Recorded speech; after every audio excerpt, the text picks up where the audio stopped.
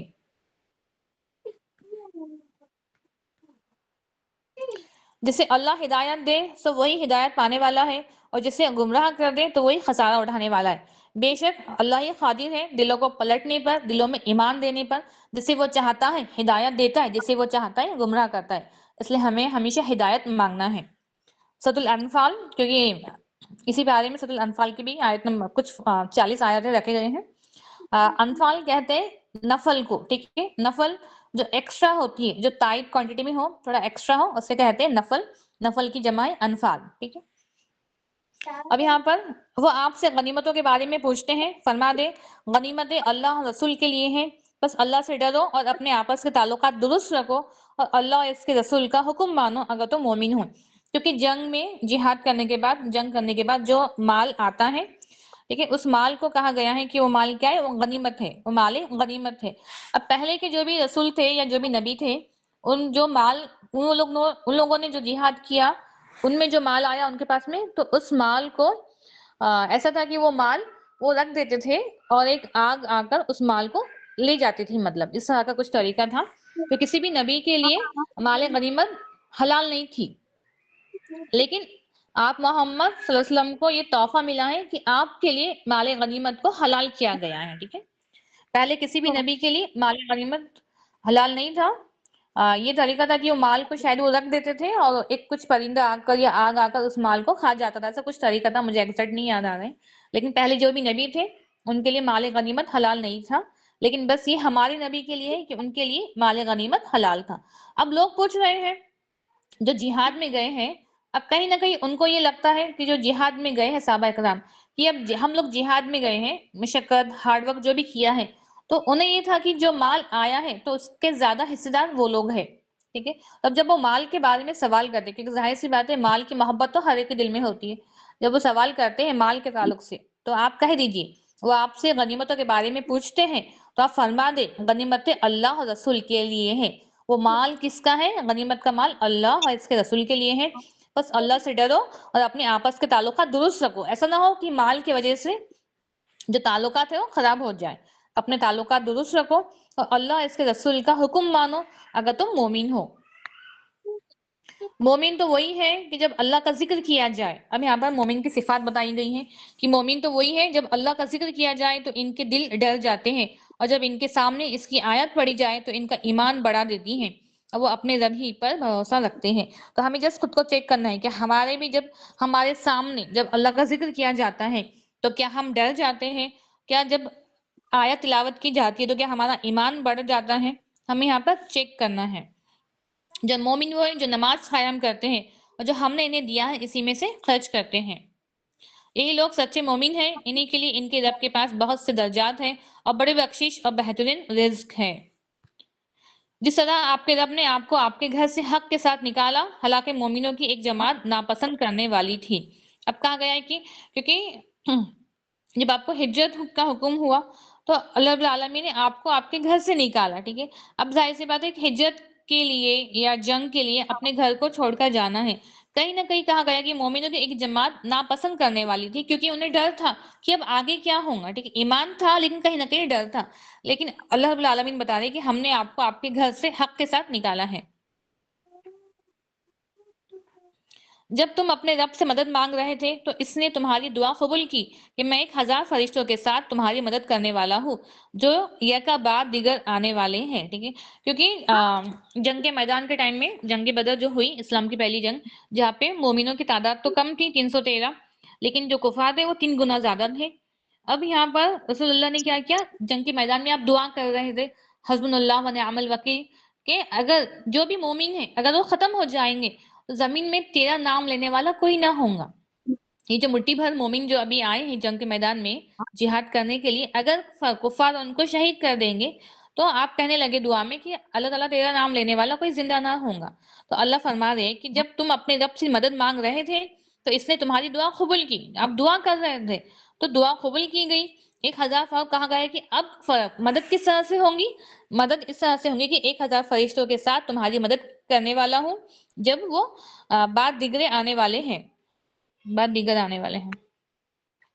اور اللہ نے اسے نہیں بنایا مگر ایک خوشخبری اور تاکہ کہ اس کے ساتھ تمہارا دل مطمئن ہو، اور نہیں ہے مدد مگر اللہ کی طرف سے، بے شک اللہ سب پر غالب کمال حکمت والا، ٹھیک ہے.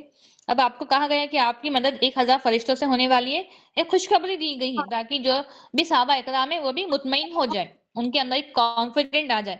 حالانکہ مدد تو اللہ ہی کی ہے، اللہ ہی فرشتوں کو بھیجنے والا ہے، اللہ ہی غالب ہے. لیکن اس لیے ہے تاکہ یہ بات اس لیے کہی گئی ہے تاکہ اگر وہ اکیلے ہوں گے تو شاید خود کو کمزور فیل کریں گے، لیکن جب دیکھیں گے ساتھ میں کہ ان کے 1000 فرشتے ساتھ میں ہے تو ان کا ہمت، ان کا کانفیڈنٹ کیا ہو جائے گا، بڑھ جائے گا. جب اس نے اپنی طرف سے تم پر اونگ طاری فرمائی خوف دور کرنے کے لیے اور تم پر آسمان سے پانی اتارا کہ اس کے ساتھ تمہیں پاک کر دے تو تم سے شیاطین کی گندگی دور کرے تاکہ تمہارے دلوں کو مضبوط کر دے اور قدموں کو جما دے. ابھی آپ سوچیں یہ اللہ رب العالمین کا احسان ہے مومنوں پر کہ جنگ چالو ہے، ٹھیک ہے. ایک طرف کفاروں کی ٹیم ہے اور ایک طرف مومنوں کی ٹیم ہے. تو اللہ رب العالمین نے پہلے مومنوں کو کیا کہا، انہیں ہمت افزائی کس طرح سے ہوئی کہ ان کی مدد فرمائی گئی ہے 1000 فرشتوں سے. فرشتے ان کے ساتھ میں لڑیں گے کفاروں کے اگینسٹ میں. اور لیکن سیکنڈ جو انعام ہوا ہے وہ کیا ہے کہ اب ایک ڈر خوف ہوتا ہے، ٹھیک ہے. اب ڈر خوف میں نیند آنا تو بہت بڑی بات ہے، ٹھیک ہے. اونگ آنا بھی، تھوڑی سی آنکھ لگنا بھی. جہاد چالو ہے، جنگ چالو ہے. ابھی آپ سوچیں کہ کوئی ہو سکتا ہے کہ جسے کوئی نیند آ جائے. اگر ہمیں معمولی ایگزامز بھی، اگر ہمارے بچے بھی صرف ایگزامز کے لیے جاتے ہیں تو ہمیں نیند نہیں آتی ہے. یہ تو جنگ ہے، جہاد ہے. لیکن اللہ رب العالمین نے یہ ان پر احسان کیا ہے کہ اس دوران بھی ایک ہلکی سی اونگ طاری ہو گئی تھی مومنوں پر، انہیں نیند ملی. اب جب نیند ملی تو وہ لوگ ریلیکس ہو گئے، جب وہ اٹھے تو تر و تازہ تھے، ٹھیک ہے. اور ان پر بارش ہوئی. اب بارش اس طرح سے ہوئی کیونکہ اپوزٹ میدان تھے، کفاروں کی ٹیم اور مومنوں کی ٹیم اپوزٹ میں تھی. جو بارش ہوئی تو جس مٹی پر مومن کھڑے ہوئے تھے تو وہ مٹی ایک دم اسٹریٹ ہو گئی، جس طرف انہیں وہ مٹی مطلب جس طرح سے ہوتا ہے نا سیمنٹ جب پانی ڈالتے ہیں تو مضبوط ہو جاتا ہے، تو اس طرح سے ان کی مٹی تھی کہ وہ مضبوط ہو گئی اور ان کے جو قدم تھے اس پہ جمے رہے. لیکن کفاروں کی جو مٹی تھی پانی کی وجہ سے وہ دلدل بن گئی، ٹھیک ہے. ان کے پیر اندر اس میں ڈھس گئے. تو یہ ان پر معجزہ تھا، ان کا احسان تھا مومنوں پر، اور انہیں نیند دی گئی. تو یہ معمولی بات نہیں ہے کہ جنگ کے میدان میں انہیں نیند دی گئی، انہیں اونگ طاری ہو گئی اور پھر بعد میں جب وہ اٹھے تو ایک دم ریفریش تھے، تر و تازہ تھے. جب اس نے اپنی طرف سے تم پر اونگ طاری فرمائی خوف دور کرنے کے لیے اور تم پر آسمان سے پانی اتارا تاکہ اس کے ساتھ تمہیں پاک کر دے اور تم سے شیاطین کی گندگی دور کرے تاکہ تمہارے دلوں کو مضبوط کرے اور قدموں کو جما دے. جب آپ کا رب فرشتوں کی طرف وحی کر رہا تھا کہ میں تمہارے ساتھ ہوں، بس تم ان ایمان والوں کو جمائے رکھو، ان قریب میں کفار کے دلوں میں رعب ڈال دوں گا، بس ان کی گردنوں پر ضرب لگاؤ اور ان کو جوڑ جوڑ کر مارو، ٹھیک ہے.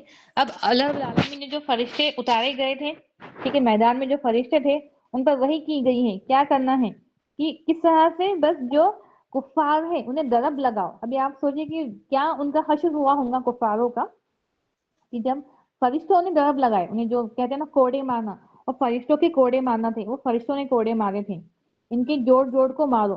اب اللہ تعالیٰ کا حکم ہے کہ جو کفار ہے ان کے جوڑ جوڑ کو مارنا ہے.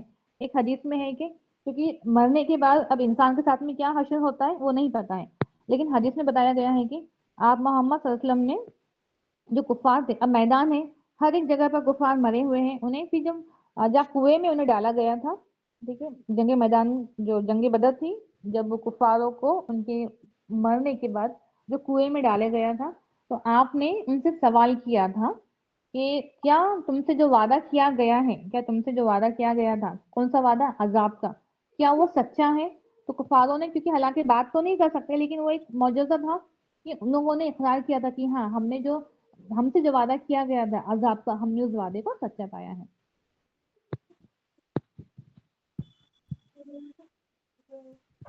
حضرت عبداللہ بن عمر رضی اللہ تعالیٰ عنہ فرماتے ہیں کہ نبی کریم صلی اللہ علیہ وسلم نے بدر کے کنویں کے قریب کھڑے ہو کر پوچھ رہے تھے باجی آواز جو نہیں آ تم رہی, سلو آ رہی.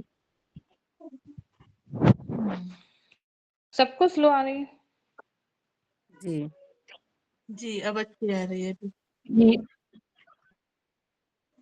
ٹھیک ہے. حضرت عبداللہ بن عمر رضی اللہ تعالیٰ عنہ فرماتے ہیں کہ نبی کریم صلی اللہ علیہ وسلم بدر کی کنویں کے قریب کھڑے ہو کر پوچھ رہے تھے جو تم سے تمہارے رب نے وعدہ کیا تھا کہ اس کو تم نے سچا پایا. آ رہی ہے آواز ابھی؟ جی باجی آواز ہے. جی آ رہی ہے. فرمایا بلا شبہ یہ تو اس وقت سن رہے ہیں جو میں انہیں کہہ رہا ہوں. حضرت عائشہ صدیقہ رضی اللہ تعالیٰ عنہ کے سامنے اس بات کا ذکر کیا گیا کہ انہوں نے فرمایا کہ نبی کریم صلی اللہ علیہ وسلم نے صرف یہ فرمایا تھا کہ بے شک ان لوگوں کو اب معلوم ہو گیا ہے جو میں انہیں کہتا تھا وہ سچ ہے. پھر اس آیت کی تلاوت کی, ٹھیک ہے, کیونکہ آپ نے اس وقت جب یہ کنویں میں گرے ہوئے تھے کفار, ان کو سوال کیا کہ آپ نے وہ وعدہ, کیا کفاروں نے وہ وعدہ سچا پایا؟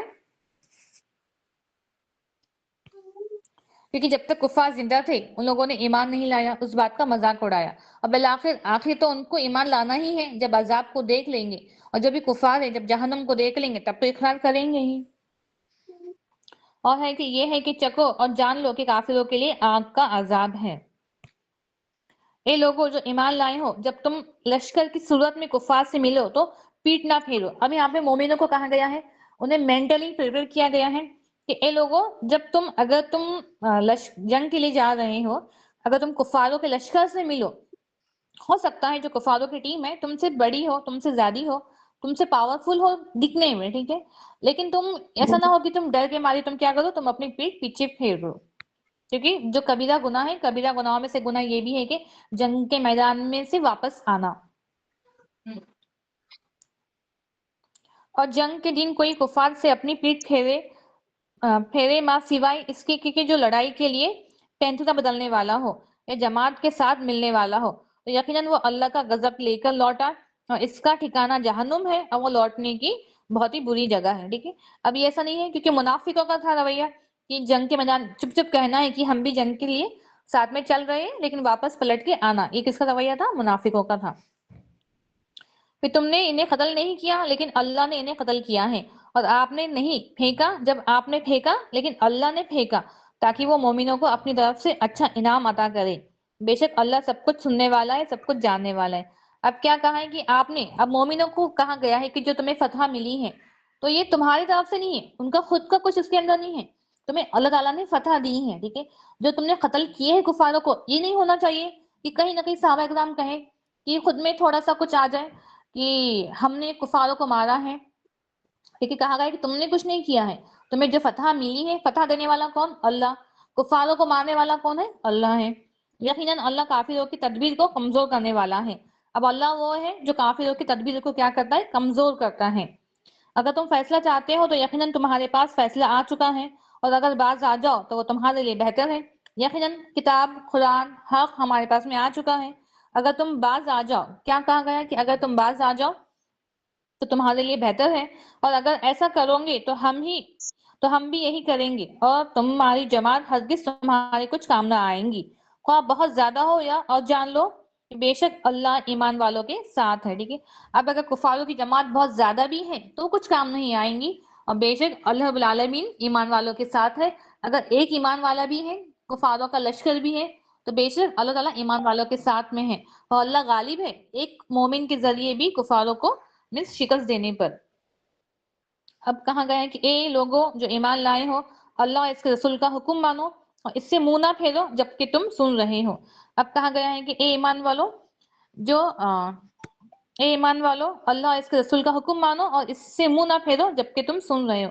تو بے شک یہاں پر ایمان والوں کو حکم ہوا ہے کہ بس رسول کی اطاعت کرنا ہے، کیونکہ اب اگر جو بھی مومن ہے، ٹھیک ہے، ان کو ضروری ہے اگر وہ جنگ کے لیے جا رہے تو وہاں پہ خود کی مرضی نہیں چاہیے، ٹھیک ہے، انہیں جو بتایا جا رہا ہے، جس طرح سے انہیں پریفر کیا جا رہا ہے، انہیں ان کو وہ فالو کرنا ہے، ٹھیک ہے۔ اب آگے کچھ اسی سورے میں کچھ آگے کی جو آیتیں ہیں وہ جنگ پہ بیس ہیں کہ کس طرح سے مومنوں کو تیار کیا گیا ہے مینٹلی بھی آیتوں کے ذریعے کہ انہیں کیا رویہ اپنانا ہے، کس طرح سے انہیں جہاد کرنا ہے۔ اور کچھ آگے جو بھی سورۃ الانفال میں، سورۃ التوبہ میں جہاد کو لے کر، جنگ کو لے کر ہی پورے واقعات ہمیں بتائے گئے ہیں۔ تو ہمارا یہ والا پارا تو یہاں پر مکمل ہوا، اس کا خلاصہ مکمل ہوا۔ انشاءاللہ کل ہم 10 پارا دیکھیں گے جس میں سورۃ الانفال کی کچھ آیتیں ہیں اور سورۃ التوبہ ہیں، دونوں میں ہی جنگ کے تعلق سے، جہاد کے تعلق سے ہمیں واقعات بتائے گئے ہیں، ٹھیک ہے۔ سبحانک اللہم و بحمدک اشہد ان لا الہ الا انت استغفرک و اتوب الیک۔ ہم دعا کرتے ہیں، 2 منٹس ویٹ کر کے ہم دعا کریں گے۔ تو جو بھی بہنیں دعاؤں میں شرکت کر رہی ہیں، سب سے ریکویسٹ ہے کہ